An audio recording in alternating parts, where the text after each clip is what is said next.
This book will make you question every glowing screen in your house. Ignore it at your family's financial and physical peril. Plot and premise. The scenario feels terrifyingly plausible. Koppel opens with the blackout that experts fear most. He explains how a coordinated cyber attack could fry transformers across regions. Without those hulking machines, power cannot return for months, maybe years.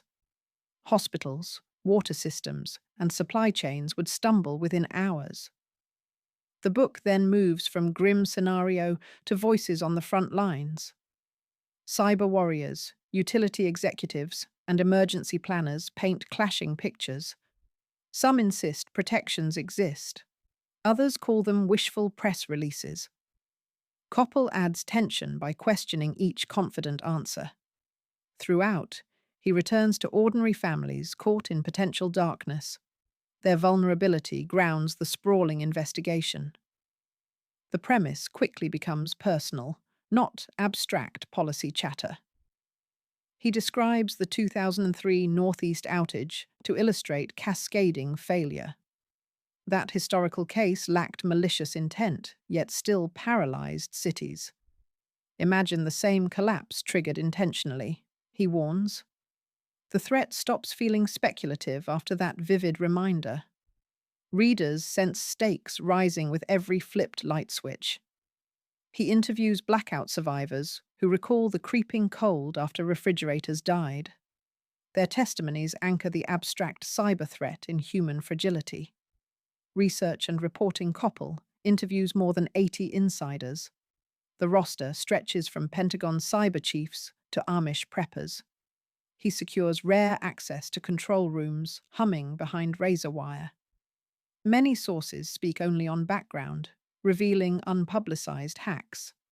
The anonymity underscores genuine fear of retaliation. Koppel balances those whispers with on-record candor from former Homeland Security secretaries. He also visits utility trade conferences, exposing political theater behind reliability pledges. Public relations staffers scurry whenever serious vulnerabilities arise. The reporting feels exhaustive, yet it remains accessible. Complex grid engineering becomes clear through crisp analogies and diagrams. He compares transformers to bespoke violins, impossible to mass-produce quickly.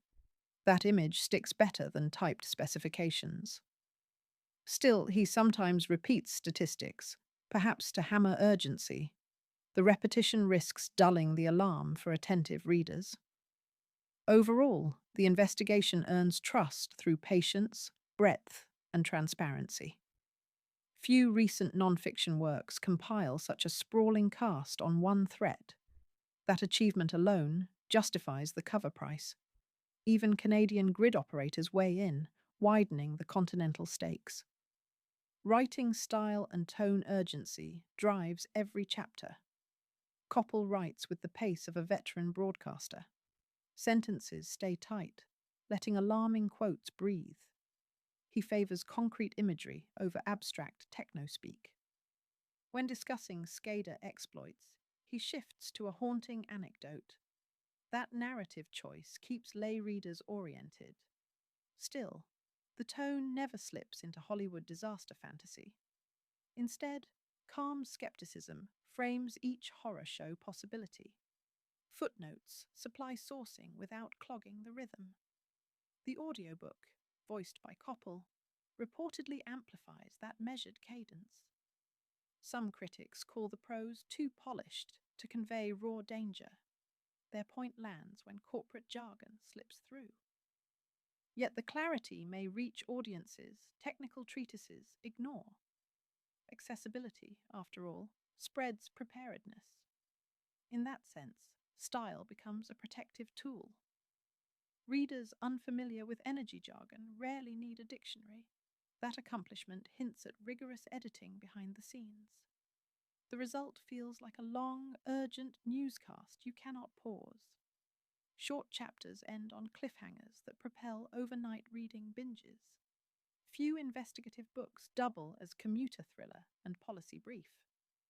Takeaways and critique preparation, not panic, is the closing message.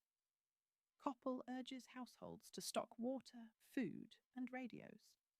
He highlights Mormon communities as resilience models. That example clarifies practical steps beyond federal politics. Still, he underplays economic inequality affecting self reliance. Not every family can afford generators or rural retreats. The book also skims racial equity in disaster recovery. Those omissions feel stark after Hurricane Maria and recent rolling blackouts. Another critique concerns solution space for policymakers. Koppel diagnoses vulnerabilities, yet offers few infrastructure fixes beyond vague public-private teamwork. To be fair, he admits journalists spotlight problems, not engineering manuals. His humility contrasts with pundits who promise silver bullets. Readers hungry for technical blueprints may leave unsatisfied, yet they will better understand why the grid matters. And that awareness might influence civic priorities during the next bond vote. Ultimately, Lights Out turns dread into homework, which feels empowering. Few books create action without sensational fear-mongering. That rare balance earns my confident recommendation. Community-level microgrids get a brief nod, but deserve deeper exploration. Read my full deep dive article for actionable steps and further context.